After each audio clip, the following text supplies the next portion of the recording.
ada fase dimana aku baby blues banget, terus aku ngerasa kayak aduh aku udah nggak seperti yang dulu lagi, nggak ada kayak ideal perfect mom yang bisa kayak no screen time at all, full diperhatiin gitu kan. Bahwa setiap orang itu tuh pasti punya hal yang mereka cintai dan sukai, dan kalau kita jalanin dengan hati kita dan happy, itu pasti hidupnya tuh akan fulfilled. Ngomong-ngomong tentang parenting ya Kak, Kakak juga udah ke beberapa kota ataupun negara. Ada nggak sih Kak kayak ilmu parenting yang kalian Kak dapat dari kota-kota yang udah dikunjungin?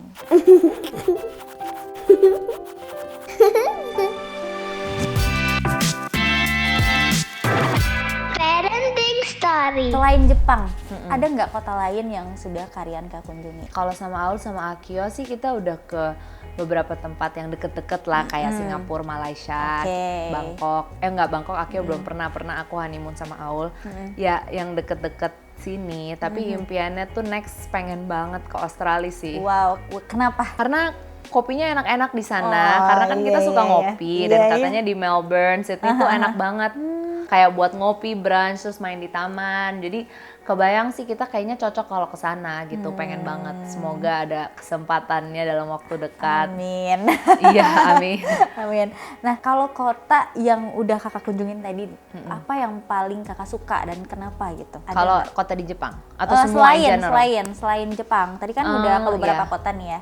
Kalau aku paling suka sih kalau sama Akio ya, aku paling seneng ke Bali sih. Aku seneng banget sih ke Bali karena udah pasti di sana udaranya lebih bersih. Jadi kayak paling aksesibel, yang kayak deket dari Jakarta tapi refreshing gitu, udaranya lebih bersih, alamnya lebih banyak yang bisa kita ajak anak main, kayak ke pantai gitu. Terus nyantainya juga dapet gitu, ngopinya juga dapet. Nah aku senang sih ke Bali. Akio juga senang banget kebetulan, karena terakhir kita ke Bali kemarin dia bener-bener puas banget kayaknya.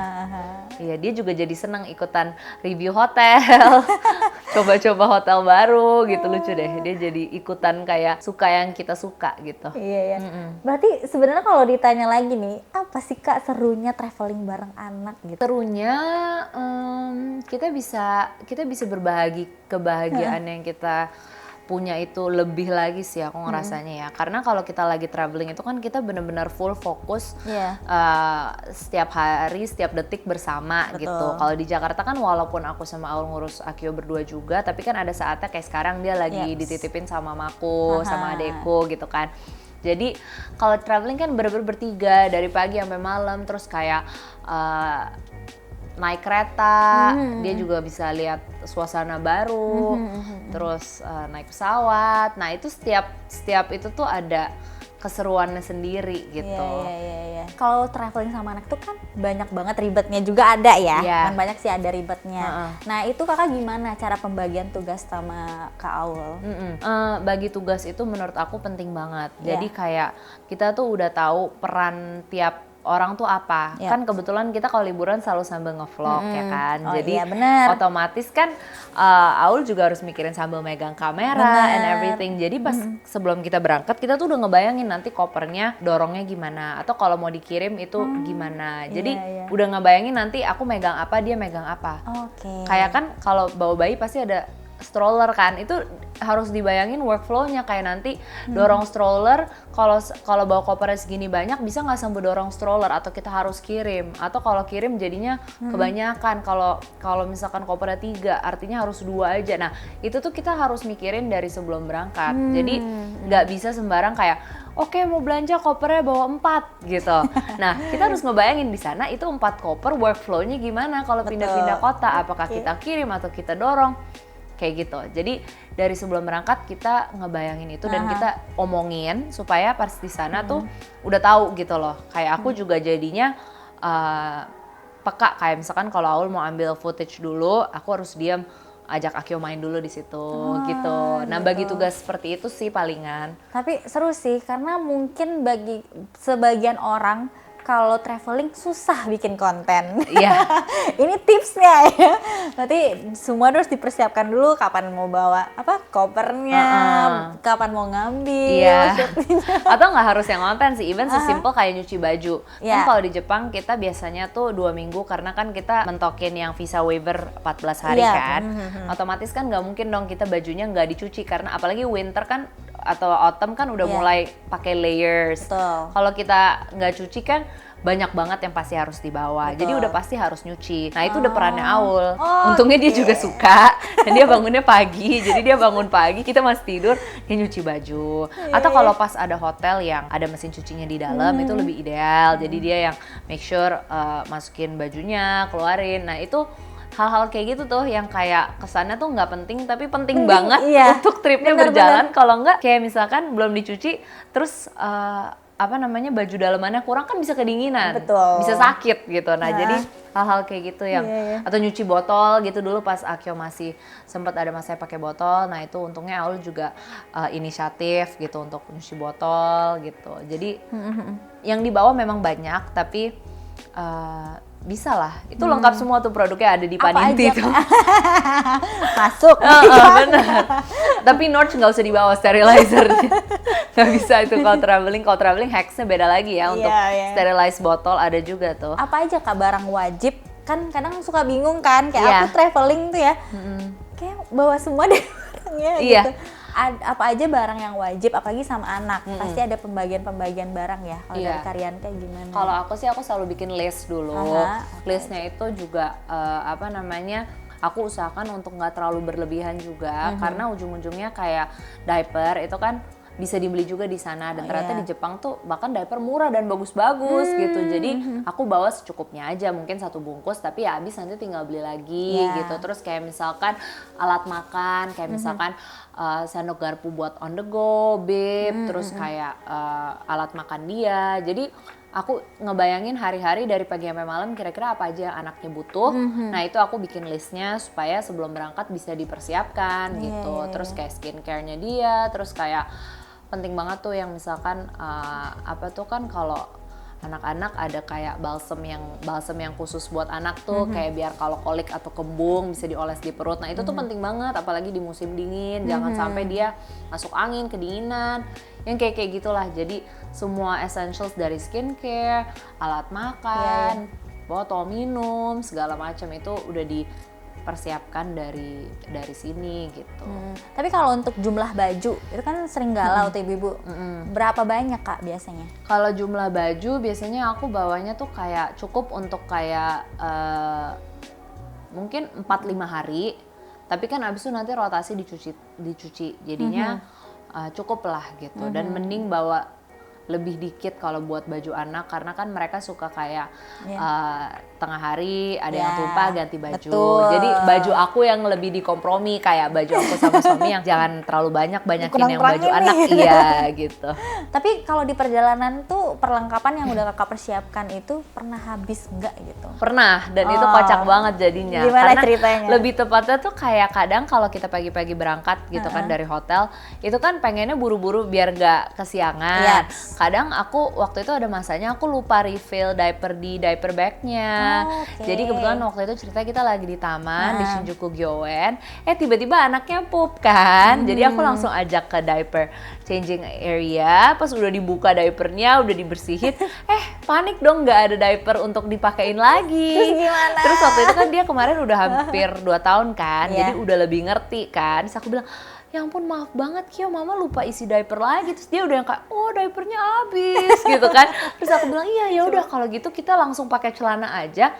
Kamu tunggu jangan pipis dulu ya. Terus dia kayak, oke kita beli ya. Ya udah aku gendong dia sambil kayak nyamping gitu takutnya aku dipipisin kan. Ya udah langsung cepet-cepet cari di Donki. Akhirnya nemu diaper yang kayak 1 bungkus isi kayak 5 gitu. Ya udah akhirnya dia bisa pakai diaper lagi. Tapi kocak banget. Aku ingat aku kayak jalan cepet mampir ke semua kombini gitu, tapi di semua kombini tuh nggak ada. Jadi kalau yang kayak toko-toko kecil gitu, yang kayak 7-Eleven, Family Mart tuh jarang banget, hampir nggak pernah jual diaper. Tapi kalau di Donki atau drugstore ada gitu. Jadi akhirnya dapet, dia juga udah ngerti, dia kayak ada gitu. Terus kayak akhirnya pakai. Udah gitu. Terus kata Aul, aduh ada-ada aja, padahal kemarin baru beli 1 bungkus yang banyak, lupa diisi di diaper bag. Jadi ada aja lah hal-hal kayak gitu yang ya tapi jadinya seru lah, jadi lebih ingat gitu. Iya, seru banget sih. Kayak gitu. Biasa kan kalau anak-anak tuh susah banget ya Kak jaga moodnya. Kayak tadi Karyanka udah cerita, kadang Akio juga pernah tantrum. Nah, gimana cara Karyanka? Mungkin ada tips nggak untuk bikin untuk jaga mood anak gitu? Kalau dari pengalaman kita sih, yang pasti selalu bawa snack yang cukup. Terus bawa snack-snack yang dia suka. Jadi kayak misalkan di Jakarta udah ada snack-snack yang dia suka, kayak yogurt yang di pouch atau kayak banyak kan snack bayi gitu, snack anak. Ya aku bawa secukupnya juga dari sini, supaya di sana tuh dia ada hal yang dia udah nyaman kayak di rumah gitu kan. Terus juga bawain mainan yang dia suka. Kebetulan Akio kan suka Tomica. Jadi sebenarnya kalau udah ada mobil-mobilannya dia tuh aman gitu, bisa menghibur diri dia sendiri. Terus pastiin tidurnya cukup. Kadang kan anak tuh FOMO, dia pengennya tuh main, nggak mau tidur. Tapi kan kita tahu nih sebenarnya dia tuh udah mulai ngantuk. Ya udah, nanti kita akan usahakan bikin suasana yang nyaman untuk dia tidur, antara digendong atau di stroller, tapi diajak di luar. Biar kayak kena sepoi-sepoi terus tidur. Nanti kalau dia udah tidur pasti moodnya akan bagus lagi kan gitu. Jadi kita yang harus lebih peka terhadap kebutuhan anak, karena dia bakal bilang nggak mau tidur atau nggak ngantuk, padahal sebenarnya udah ngantuk kan gitu. Tinggal dikasih mood untuk tidur aja nih gitu. Udah langsung Iya benar.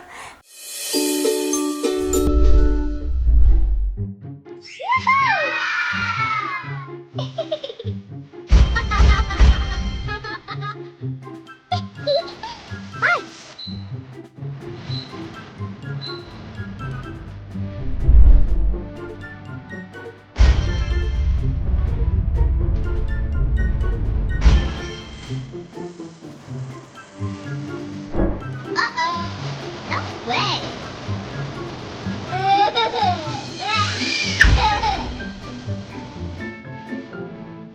Great job.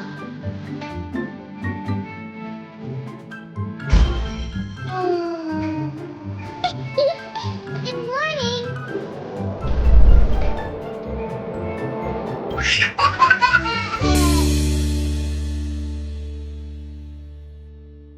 ada tanda-tanda nggak sih kalau misalnya ini anaknya udah bisa diajak traveling nih gitu? Sebenarnya kalau anak itu pasti ngikut orang tuanya. Kalau aku ngeliatnya ya. Jadi lebih ke kesiapan orang tuanya. Kayak apakah sehari-hari udah kerjasama dengan baik untuk ngurusin anak, dan mau nggak untuk kerjasama ekstra pada saat traveling gitu. Selain usia anak, pastikan juga harus udah cukup ya, jangan sampai baru pulang dari rumah sakit besoknya udah diajak terbang jalan-jalan, kan beresiko juga. Cuman kalau aku sama Aul waktu itu sih kita latihan dulu, jadi mulai dari staycation yang deket, terus keluar kota, baru keluar negeri gitu. Jadi kita ibarat udah latihan, terus levelnya naik terus kesulitannya gitu loh. Gitu. Dan itu waktu itu seingat aku staycation pertama tuh kayak dia 4 atau 5 bulan gitu sih. Oh 4, itu di mana? Di Bogor. Di Bogor. Iya. Oh jadi latihannya dulu. Ke Bogor dulu gitu. Bener, jadi kan kita tahu nih bawanya apa aja, terus dia nyusunya gimana, yang kayak gitulah. Jadi bertahap. Tapi untuk pertama kali waktu itu ke Bogor ada struggle nggak? Pastinya ada struggle, kayak di mobil gimana, anaknya mau tenang nggak ya, karena kan itu naik mobil yang lumayan ya, kayak sejaman gitu. Ya tapi untungnya alhamdulillah Akio kerjasama dengan sangat baik sih. Aku juga percaya bahwa anak tuh walaupun kelihatannya nggak ngerti, dia tuh ngerti. Jadi kita tuh bisa briefing ke mereka, bisa kasih tahu ke mereka gitu loh. Makanya aku selalu, misalkan ada plan mau trip kemana, aku selalu bilang kayak, ini nanti Akio mau ke Bogor ya, nanti Akio mau nginep di sini, nanti kamu di mobil, mama siapin buku, nanti kamu baca buku aja sama mama, atau kayak kamu tidur aja. Jadi diomongin supaya dia tuh tahu gitu. Dan ajaibnya setiap kali kita lakukan itu, anaknya tuh bener-bener sesuai yang kita omongin gitu. Dan aku selalu bilang, misalkan nanti mau divaksin, akan sakit tapi sebentar aja, abis itu nggak apa-apa, nanti mama temenin. Nah jadi hal-hal kayak gitu tuh aku selalu komunikasiin supaya anaknya tuh sadar dan ngerti gitu. Dan kebawa sekarang pas udah gede, dia udah tahu jadinya, dan dia punya trust sama kita. kayak contoh misalkan tadi pas aku titipin dia, aku udah bilang dari semalam, Kyo besok mama mau ke ini ya, gini. Nanti Kyo kalau ngantuk bobo sama Maika ya, mamaku kan. Jadi dia udah aku ulang schedule-nya apa, dia bisa kasih tahu, oke nanti Kyo kalau bobo sama siapa? Maika gitu, nanti mama jemput lagi. Nah jadi dia tuh percaya gitu, dia tuh dititipin dia bakal dijemput lagi, atau dia tuh kayak gini nanti abis ini mau ke sini gitu. Jadi kayak sama teman sih, aku anggap dia tuh kayak ngerti gitu. Dan emang ngerti sebenarnya sih. Iya. Tapi sebenarnya lebih seru traveling tanpa anak atau dengan anak? Kalau aku sih sekarang ngerasanya karena kebetulan aku lagi bener-bener menikmati traveling bareng anak. Ini ya, maksudnya era punya anak toddler.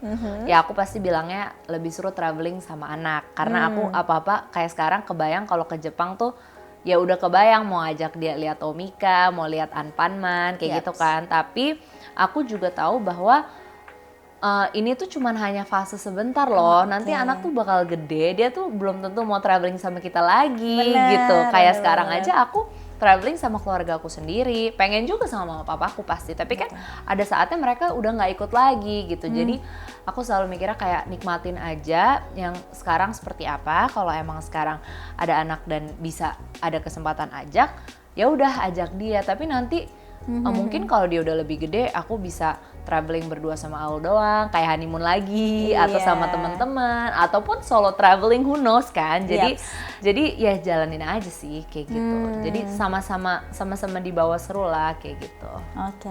Ngomong-ngomong tentang parenting ya Kak, Kakak juga udah ke beberapa kota ataupun negara. Ada nggak sih Kak kayak ilmu parenting yang kalian dapat dari kota-kota yang udah dikunjungin? Mungkin kalau dari traveling ke Jepang kali ya, karena itu yang paling sering kalau pas sama Akio gitu. Aku kayak belajar dari para orang tua di Jepang. Mereka tuh sangat hands on banget sama anaknya. Jadi aku bisa lihat kayak anak-anak tuh jadi mandiri banget karena dari kecil mungkin udah diajak mamanya naik transportasi umum, terus kayak apa-apa sendiri gitu. Jadi mandiri gitu. Kayak aku bisa lihat misalkan ibu-ibu Jepang bawa bayi digendongan sambil gandeng anaknya yang udah lebih gede gitu. Well behave banget, dia tahu gitu harus kayak naik kereta gimana and everything. Mungkin itu karena mereka dari kecil tuh memberikan contoh gitu ke anaknya dan benar-benar ngurusin sendiri gitu. Jadi aku belajar dari mereka kayak kalau kita lead dengan example, kita hari-hari kita contohin ke anak langsung, mereka otomatis akan ngikut gitu. Terus kayak di meja makan gitu, mereka bisa ngobrol, nggak yang main gadget. Dimulai dari orang tuanya dulu pasti kan. Nah jadi aku belajar dari mereka kayak gitu sih, gimana nyontohin ke anak dari kecil, nyontohin sendiri ya, mama dan ayahnya berdua gitu, sampai akhirnya anaknya juga bisa ikutin. Itu yang aku pelajarin. Satu hal lagi yang aku observe di Jepang tuh orang-orangnya tuh sangat bersih dan higienis. Itu makanya aku seneng banget ke sana gitu. Kan ada negara-negara yang mungkin nggak sebersih itu, tapi di Jepang kan ekstra banget. Kayak even di toilet semuanya pasti ada standarnya gitu, kayak area sanitizer di mana, sabunnya di mana, pengering di mana, itu selalu bersih banget, nggak ada sampah berserakan. Artinya otomatis ngurus anak juga dengan kebersihan yang standarnya sangat-sangat tinggi gitu. Dan aku respect banget dengan itu dan belajar banyak banget juga sih soal itu sih. Iya sih, salah satunya kalau di Indonesia Kakak udah nerapin tuh biasanya jaga sterilan gimana?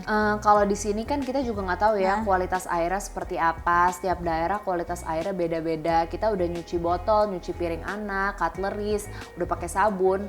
Tapi kan itu masih ada residu-residu air dan kayak atau kena udara sekitar yang kurang bersih, itu kan juga bisa tetap ada bakteri dan kotoran di alat makan anak-anak kita. Makanya di rumah tuh penting banget punya kayak sistem kebersihan yang ekstra pada saat punya anak gitu. Salah satunya produk yang aku pakai ya Norge UV Dish Dryer dan Sterilizer itu produk Paninti yang menurut aku keren banget sih. Okay, thank you. Karena emang kepake bukan cuma buat produk anak, tapi even produk-produk di rumah. Maksudnya even produk-produk orang tuanya kayak alat makan kita gitu kan. Jadi bener-bener sealed, sterilized. Jadi pas mau makan tuh kita nggak perlu khawatir lagi gitu. Karena sekarang kita nggak pernah tahu ya, mungkin kesannya kita udah bersih tapi pada saat kita taruh di lemari itu berdebu numpuk atau mungkin nggak bau gitu. Nah lembab gitu. Jadi lebih ekstra aja sih sekarang sejak punya anak harus dipikirin yang kayak gitunya. Betul banget. Dan aku juga mau info selain Norge untuk di rumah, sebenarnya kita juga ada nih kalau mau steril pergi-pergi traveling ada ya? Udah ada dari Emily Kak. Nih yang 6 liter, yang kecil ini. Itu praktis banget sih buat kalau punya baby ya. Harus steril kan kalau masih baby. Betul. Dan aku juga mau ngasih info untuk dapetin produk-produk Paninti, pastinya langsung aja cek di Paninti app. Karena di sana tuh banyak banget diskon dan bahkan bisa gratis ongkir. Nice. Lengkap banget deh produk Paninti. Jujur aku tuh kebantu banget sih sama produk-produknya, apalagi dari Akio Newborn ya. Iya. Kamu tuh ya, Paninti aja terus. Emang kenapa sih? Itu program khusus belanja ibu dan anak, produk terkurasi, hemat ratusan ribu, gratis ongkir tanpa syarat, berhasil banget deh pokoknya. Kenapa diam? Ini orang lagi download Paninti app. Download Paninti app sekarang. Oke Kak, next kita ada segmen. Di sini kita mau main games. Jadi ada segmen setuju atau nggak setuju, tapi seputar parenting nih. Oke. Nanti Kak Rianka bisa jawab setuju atau nggak setuju dengan pernyataan ini. Mungkin dikasih juga reasonnya nanti. Yang pertama, setuju atau nggak setuju, seseorang yang baru jadi ibu akan mengubah cara pandang tentang hidupnya. Setuju, pasti sih. Kalau Kak Rianka sendiri, cara pandang terhadap hidup setelah jadi ibu gimana? Berubahkah? Berubah banget pastinya, karena kan pada saat kita punya anak, kita tuh kayak dikasih cermin terhadap diri kita sendiri gitu loh. Kayak kita jadi bisa flashback lagi terhadap masa kecil kita, kita jadi sadar kayak oh ternyata orang tua kita tuh segini sayangnya sama kita ya dari kecil, dia merawat kita, dia juga punya perjuangannya sendiri. Jadi sangat humbling banget experience itu. Terus yang tadinya apa-apa kita cuma mikirin diri kita sendiri, sekarang tuh kita mikirin orang lain yang benar-benar butuh kasih sayang kita gitu. Jadi menurut aku itu memberikan sense of purpose yang lebih dalam dan besar lagi sih. Setuju atau nggak setuju, seorang wanita yang sudah menikah dan menjadi seorang ibu akan kehilangan jati dirinya? Kehilangan ya, kayaknya aku nggak setuju sih kalau itu. Oh, why? Karena menurut aku kayak mungkin awalnya ada fase dimana aku baby blues banget, terus aku ngerasa kayak aduh aku udah nggak seperti yang dulu lagi, apa-apa sekarang nggak bisa mikirin aku, harus mikirin anak. Baby blues itu kan awal-awal aku galau banget ya, bisa tiba-tiba nangis kayak jam 6, anxiety nanti begadang gitu. Tapi aku sadar di titik itu kayak ini tuh aku bukannya kehilangan jati diriku, cuman emang berubah aja dan nggak apa-apa gitu. Memang ada fase yang harus dilewatin, tapi pada saat aku keluar dari momen-momen itu, alhamdulillah dengan support system yang baik, dan over time kan kalau kita udah beradaptasi kita lebih bisa sadar gitu ya, udah nggak galau-galau lagi. Aku menemukan versi diriku yang jati diri yang baru gitu, which is sebagai seorang ibu yang punya anak, dan ternyata itu menyenangkan banget juga, hanya berbeda saja gitu. Jadi sekarang tuh ngelihatnya tuh ya udah, sekarang hidup itu tuh kan emang berubah terus kan, dan kalau kita terlalu megang banget sama hal yang kita udah tahu, rasanya tuh pasti stres kan, kayak aduh kemarin bisa kapanpun teman ajak bisa hang out, anytime mau pergi bisa. Sekarang mikirin nanti anak titipin sama siapa, dia nyusunya gimana, nanti minum makannya gimana gitu kan. Tapi nggak apa-apa, ternyata itu memang harus dilewatin. Tapi kan nanti anak kita gede lagi, benar. Kita mungkin bisa eksplor hobi baru lagi, atau mungkin kembali melakukan hal yang kita suka lagi. Jadi bukan berarti kehilangan, tapi menemukan yang baru sih. Oke, berarti nggak setuju ya? Nggak setuju kalau kehilangan. Setuju atau nggak setuju, semua hal itu tidak harus diumbar di sosial media. Setuju banget. Setuju. Nah gimana nih Kak Rianka sendiri untuk memilah kehidupan yang di-share? Menurut aku social media itu kan sekarang tuh udah menjadi bagian yang sangat besar dari hidup kita. Betul. Tapi penting banget untuk disadari, untuk kita gunakan secara intensional. Karena yang aku sadarin tuh kalau kita scrolling dan kita bener-bener mengkonsumsi semua konten tanpa sadar, itu tuh kita serap energinya, even the bad energy yang mungkin kontennya tuh agak negatif atau apa, dan itu tuh bikin kita tuh capek dan kayak draining kayak gitu kan. Jadi aku juga sekarang tuh lebih intensional dari segi konten yang aku konsumsi, yang aku lihat. Jadi mungkin aku pilih podcast yang emang aku suka, emang membangun, emang bisa menginspirasi aku, atau orang-orang yang aku follow tuh memang orang-orang yang aku suka bisa belajar dari mereka seperti itu. Dan begitu pula dengan apa konten yang aku share. Jadi setiap kali aku mau share sebuah konten, aku tanya dulu ke diri aku sendiri, ini tuh aku share karena emang ada manfaat buat orang lain atau enggak gitu. Dan baiknya jangan impulsif. Dalam artian kalau lagi kesel sama satu hal, jangan di sharing di sosmed atau apa karena nanti pasti nyesel kan. Betul. Tapi kalau kita udah merenung, kita udah dapetin hikmahnya dari itu mungkin, terus ternyata itu bermanfaat untuk di-share, mungkin kan kita bisa share ternyata malah bisa membantu orang yang punya pengalaman yang mirip gitu. Jadi lebih intensional aja sih, dalam artian nggak apa-apa tuh di-post. Justru temen ngobrolnya jangan gagal fokus jadi HP tapi sama pasangan atau Aku sama sering keluarga. Kayak gitu. Aku sering gagal fokus kalau udah pegang handphone. Pasti sih, aku juga semua orang pasti kayak gitu karena memang sedistracting itu ya. Bener. Dan seseru itu kalau udah bener-bener masuk sosmed gitu. Tapi kalau untuk sharing tentang Akio juga kakak pilih-pilih pasti ya? Iya, karena kan aku juga mikirin, ibaratnya gini, kayak aku mikir kalau aku share ini, kira-kira nanti kalau dia udah gede dan dia lihat ini, dia gimana perasaannya kayak gitu. Jadi gak apa-apa semua hal aku share juga, tetap harus menjaga privasi anak juga. Tapi untungnya sih dia juga sekarang tuh ngerti gitu loh, konten dia tuh ada di YouTube. Terus dia senang nonton lagi dan jadi ya aku kan ada orang bilang kayak kok anaknya di-share di sosmed, balik lagi itu kan kepercayaan dan pendapat setiap orang tua dan aku sangat menghargai itu. Jadi itu pilihan masing-masing, nggak apa-apa gitu. Tapi untungnya untuk Akio, aku ngerasanya alhamdulillah ini nggak merugikan dia dan dia happy dengan itu juga gitu. Jadi ya udah kita jalanin sesuai yang kita percaya. Yang penting tetap menjaga dia sebisa kita gitu. Setuju atau nggak setuju? Membiarkan anak untuk akses sosial media secara bebas akan menambah wawasannya. Secara bebas ya, kurang setuju sih. Karena balik lagi anak itu kan harus kita yang bantu untuk filter gitu loh. Mereka kan belum bisa berpikir secara kritis, belum tahu mana yang benar-benar atau enggak. Jadi kita juga harus bisa jagain dia, jangan sampai terlalu expose ke banyak informasi yang belum sesuai untuk umurnya gitu. Jadi kayak even dari umur sekarang yang umur 2 tahun, ternyata mereka tuh pinter banget gitu kalau misalkan lihat gadget nih, dia tuh udah tahu buka aplikasi Spotify, mainin lagu tuh gimana gitu. Padahal kita nggak pernah ajarin. Tapi mungkin dia minta lagu apa, dia lihat kita pencetnya logo itu, dia ingat gitu. Jadi wow, mereka tuh sepinter itu dan secerdas itu. Jadi kebayang banget, nih kan masih 2 tahun. Kalau udah 4-5 tahun tuh kebayang banget pasti udah bisa browsing, udah bisa ngetik, nyari apapun segala macam sendiri.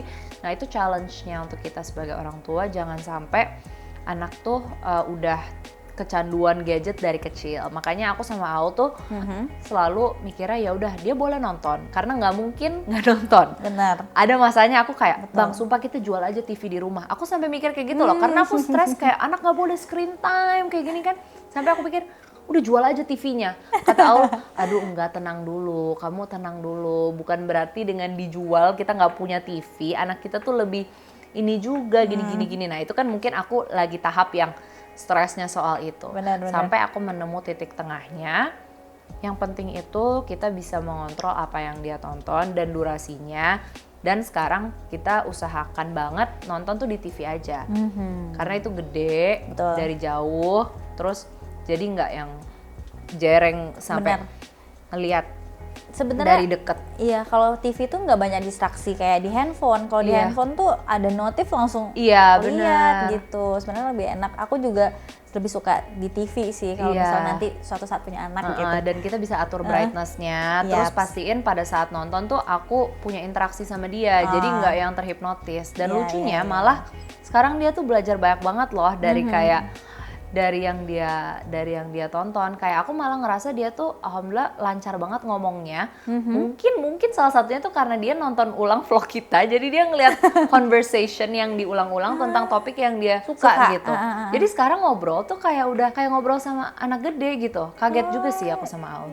Jadi aku nggak yang anti banget sama screen time, tapi lebih ke gimana cara untuk memperkenalkan screen time itu. Benar, ya. Gitu. Dan jangan pas bayi juga ya.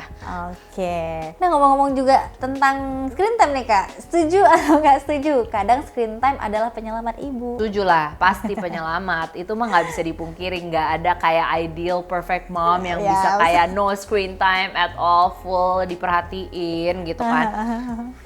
Apalagi aku sama Aul kan berdua doang di rumah. Jadi ada masanya kayak misalkan Aul harus ngedit, tapi aku harus siapin makanan dia gitu misalkan.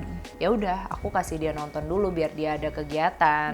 Tapi untungnya dia juga bukan yang jadi kecanduan begitu, karena dia tahu kayak abis nonton, ya udah nanti ada kegiatan lain yang seru juga gitu loh. Jadi nggak yang pengen nonton terus gitu. Bahkan kadang dia bosen kayak pengen main Lego atau apa gitu. Dan aku sangat terbantukan pastinya kalau misalkan ada screen time kan kadang dia jadi bisa fokus daripada dia lari-lari kemana melakukan hal yang membahayakan kan. Jadi kayak gitu sih, harus balance. Dan aku belajar untuk kayak nggak apa-apa loh, kayak nggak berarti ini tuh aku gagal sebagai orang tua. Kadang nggak jadi ibu gitu kan, kayak aduh aku gagal banget deh anakku screen time gini gitu, failure banget gitu kan. Kadang ibu bisa toksik kepada dirinya sendiri. Nah aku belajar untuk nemu titik tengahnya yang baik untuk semuanya gitu. Oke. Wow, sangat insightful sekali hari ini. Thank you Kak Dari Ica. Kita ngobrolin traveling sampai tentang parenting, senang banget hari ini. Oke, Karian Kak, kayaknya sudah seru banget pembahasan hari ini. Sekali lagi terima kasih udah berkesempatan hadir. Terima kasih banyak udah ngajak ke sini. Senang banget bisa sharing-sharing. Oke, terima kasih sekali lagi. Sampai jumpa di next video. Bye-bye.